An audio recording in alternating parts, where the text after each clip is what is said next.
सिंधुदुर्ग जिले में करूल घाट की समस्या गंभीर होती जा रही है। पूर्व विधायक वैभव नायक ने इस घाट मार्ग को 1 साल तक काम के लिए बंद करने के बाद भी काम पूरा नहीं होने पर घाट मार्ग को तत्काल शुरू कराने की मांग करते हुए आंदोलन की चेतावनी दी है। इस पर नितेश राणे ने प्रेस कॉन्फ्रेंस कर कहा कि विपक्ष को करूल घाट को लेकर किसी भी तरह की जल्दबाजी नहीं करनी चाहिए।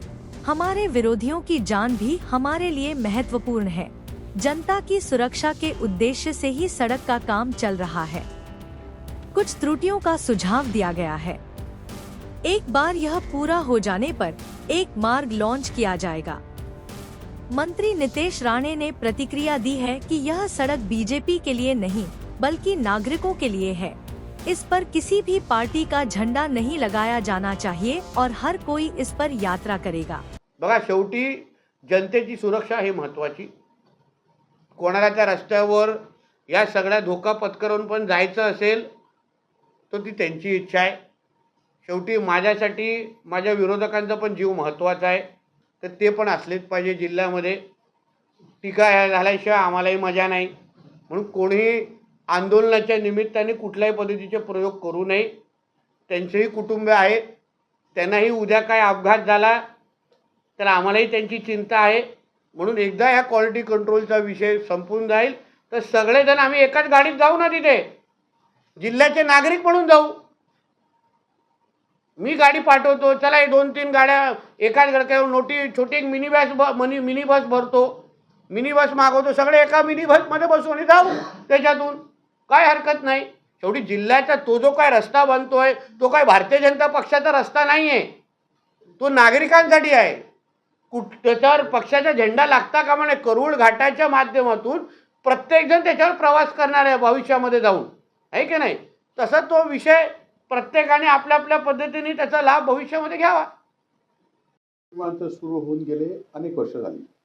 हे विमानतळ राज्य आणि केंद्र सरकारच्या अखत्यारीत येतं, परंतु या विमानतळामध्ये मुंबईची सेवा गेले वर्षभर बंद आहे आणि त्यानंतर पुणे, बेंगलोर ह्या सेवासुद्धा हळूहळू बंद होत चाललेल्या आहेत।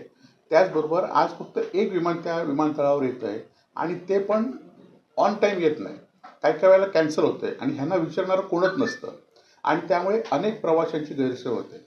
आता लोकसभा आणि विधानसभेच्या निवडणुका झालेल्या आहेत। राज्यामध्ये आणि केंद्रामध्ये सरकार तुमचं आहे राणे साहेब, आणि असं असताना आपण खरं तर हे विमानतळ सुरू करण्यासाठी आधी खासदार विनायक राऊत सातत्याने प्रयत्न करत होते। उद्योजींच्या हस्ते या विमानतळाचं उद्घाटन झालं, परंतु त्यानंतर आपण गेल्या 2-4 महिन्यापूर्वी आम्ही बघितलं की एक पत्र दिलं की विमानतळामध्ये विमान सुरू व्हावं म्हणून, परंतु अजूनही हे विमान सुरू झालं नाही। ही आपलं अपयश आपण लपवत आहेत। खरं तर याआधीसुद्धा आपली संस्कृती आहे, घरात घुसून मारू, घराला टाळं ठोकू। मी एक सर्वसामान्य कार्यकर्ता म्हणून गेले अनेक वर्ष काम करतोय आणि आपली ही भूमिका, कालची भूमिका ही आपली उद्विग्न होती की आपला विजय हा जनतेने कशाच्या रूपाने आपल्याला विजय आपण मिळवलेला आहे। ठोकशाहीला स्वीकारून लोकांना आमिष देऊन आपण विजय मिळवलेला आहे हे आपल्याला सुद्धा माहिती आहे आणि त्यामुळे ही आपली उद्विग्नता आपण व्यक्त काल माझ्या रूपाने या ठिकाणी व्यक्त केलेली आहे। परंतु अशा धमक्यांना मी कधी भीक घातली नाही आणि यापुढे भीक घालणार नाही। खरं तर लोकप्रतिनिधी म्हणून लोकप्रतिनिधी म्हणून आम्ही विरोधी पक्षातले जे काही चुकीचे दाखवू ते खरं तर तुम्ही सुधारलं पाहिजे, तुम्ही विमानतळ सुरू केलं पाहिजे। परंतु आपण विमानतळ सुरू करताना माझ्या घरात घुसून मला टाळे ठोकण्याची किंवा मला धमकी देण्याचा आपण प्रयत्न करताय। खरं तर अशा धमक्यापेक्षा आज विमानतळ सुरू होणं हे गरजेचं आहे। आज लोक सत्ताधाऱ्यांपेक्षा बरोबर विरोधी म्हणून आम्हाला सुद्धा जिल्ह्यातील जनते पर्यटन विचारतायत की विमान तळाबद्दल आपण पत्रकारसुद्धा विचारताय।